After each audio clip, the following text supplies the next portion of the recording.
Hola, buen día. Mi nombre es Claudia Selene Flores Vela. Soy estudiante de la especialidad de Enfermería Médico-Quirúrgica de la Universidad José Ángel Cadena y Cadena. El día de hoy vamos a hablar sobre la importancia de la normotermia en la cirugía pediátrica. Vamos a revisar algunos puntos de cómo funciona la termorregulación en el paciente pediátrico, cómo afecta en él la hipotermia y la hipertermia, y algunas medidas que podemos tomar en el perioperatorio para mantener la normotermia.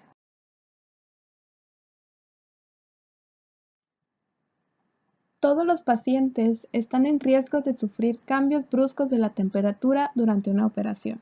Sin embargo, los pacientes pediátricos, especialmente los lactantes y los neonatos, son muy vulnerables a la hipotermia y a la hipertermia.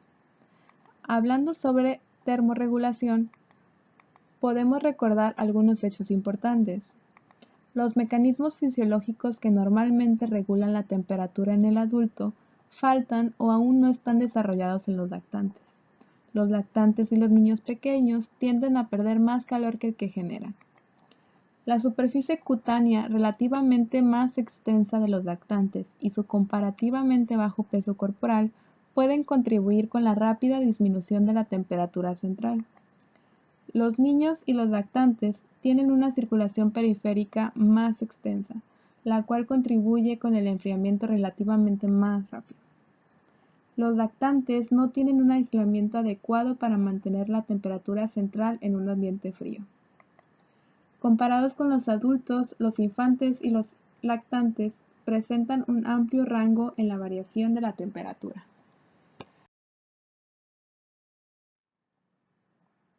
Los factores ambientales son una causa importante de hipotermia en los pacientes pediátricos. La pérdida de calor corporal puede producirse a través de la conducción cuando la piel de los pacientes entra en contacto con superficies frías. El paciente puede perder calor por irradiación cuando su cuerpo es cedido al ambiente frío de la sala de operaciones. Las soluciones antisépticas, telas, campos y las ropas de la mesa húmedas son una fuente de enfriamiento del cuerpo. También hay que considerar los anestésicos que tienen efectos hipotérmicos profundos en los niños. Esto aumenta el estrés fisiológico de la mala termorregulación. La hipotermia puede llevar a una cadena de eventos fisiológicos que ponen al paciente pediátrico en riesgo de problemas cardíacos, apnea e hipoglucemia. Los pacientes pediátricos, especialmente los lactantes, tienen muy poca tolerancia metabólica al frío. En los adultos aparecen los escalofríos, una reacción compensatoria normal ante la hipotermia. Los lactantes no tienen este mecanismo. Cuando un lactante se enfría, empieza a metabolizar grasa parda, lo que los obliga a gastar más oxígeno y glucosa. El resultado es la hipoxemia y la hipoglucemia. El equilibrio electrolítico se altera, lo que lleva a una pérdida de líquido intravascular hacia la piel. Los efectos de estos eventos fisiológicos pueden ser rápidos y graves. Pueden producirse arritmias cardíacas y hasta la muerte.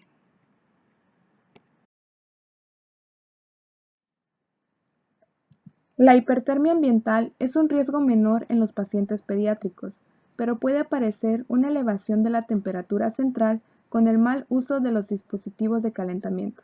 Las lámparas operatorias pueden generar el calor suficiente para elevar la temperatura central de un lactante, especialmente cuando las luces están dirigidas al interior de la cavidad corporal. La hipertermia también puede inducirse en el periodo perioperatorio por cubrir en exceso al niño.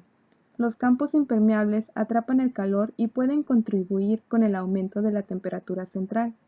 La hipertermia fisiológica, como la hipertermia maligna, es un riesgo grave en pacientes pediátricos y en los adultos.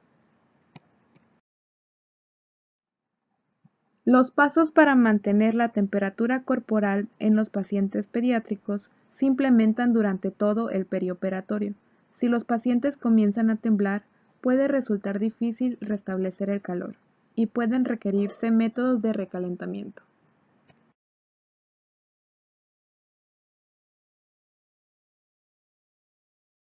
Las acciones para mantener la temperatura del paciente comienzan durante el traslado al quirófano. Los pacientes pediátricos pueden enfriarse durante el traslado, por lo que el personal debe asegurarse de tener las mantas y cobertores adecuados antes de comenzar el transporte.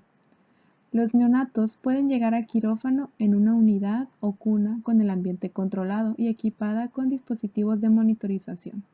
Los lactantes y los niños pequeños deben estar cubiertos todo el tiempo. Al llegar al quirófano, el paciente es llevado al área de espera precalentada.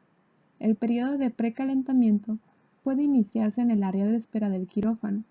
El paciente debe estar cubierto con mantas de aire caliente o sobre un colchón de aire precalentado.